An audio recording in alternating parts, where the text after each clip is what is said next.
This house burned down the other day. The owner miraculously survived. A small herd of 7 goats also made it. Very affectionate animals. The owner decided to evacuate, leave for a more peaceful corner of Ukraine. She is very sorry to part with her goats, which survived such a big fire, but she understands that there is no other way.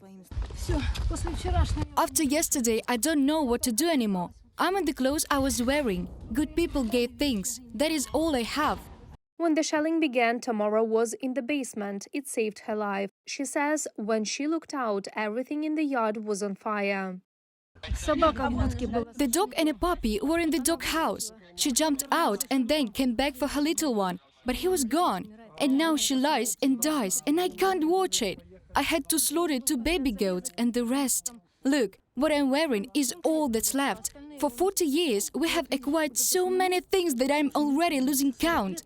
There were 1,000 books of various kinds alone. The books were educational. There is nothing. 2 dogs and a backpack. That's all. With each passing day, the shelling in Soledar only intensifies. Now Russian troops are hitting the city around the clock. It is being wiped off the face of the earth. There is no sleep during the day or at night. One day on Sunday, one house caught fire, then the second and the third collapsed. How can we live? On the same day, at 1 hour, 2 houses were on fire, and the third, that one, collapsed. There, the green fence. And it's on fire. And yesterday and the day before yesterday. That's it. We're forced to go. I went out at 8 o'clock in the evening right there. I looked there, one house was on fire. Burning. House in our village. I came out at 9 o'clock, the flame was nearby. 2 houses away. This is the kind of night we had. After all, my house can also catch fire if it burns there. Am I right? The Russian army really needs the territory of the Knauf plant. From here, you can move into the city and then go to the highway to Bakhmut. A few days ago, the guards were released from the plant, says Valery. He is one of them and also decided to leave the city. Only the Rostov and Lysychansk highways lead to Bakhmut. Apparently, they decided to capture us too. Bomb, destroy. They are shelling Klyuvan people. 3 to 4 families live in a 5-story building. In the 5-story building. And in a high-rise building, 4 families, 3 families. Mostly in the basement. But I didn't want to go to the basement. If everything falls down, then at least I'm in the apartment. I'll run out into the street. I slept in the apartment. The windows were shaking. Everything was crumbling. The house where I sleep could have been bombed today. Multi-storied. They're getting closer and closer. They shoot at everything at any time. And everywhere. Volunteers take people out. There are both Ukrainians and foreigners here. They say evacuating people is becoming more difficult every day. The day before yesterday, we were covered with incendiary ammunition from one side. Then on the other side. We ended up in the middle.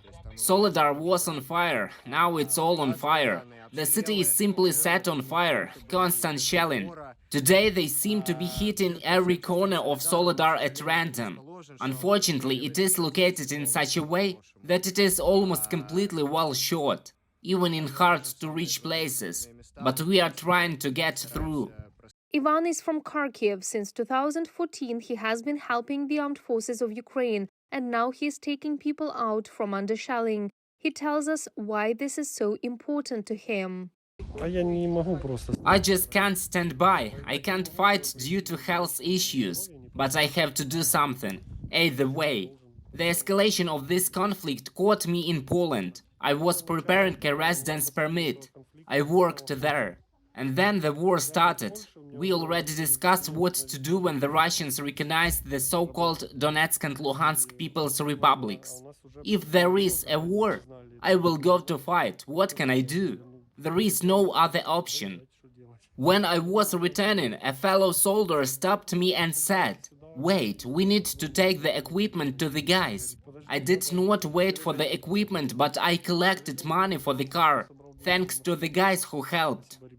Are you evacuating people using it? Yes, this is what the money was collected for, to carry humanitarian aid and take people out.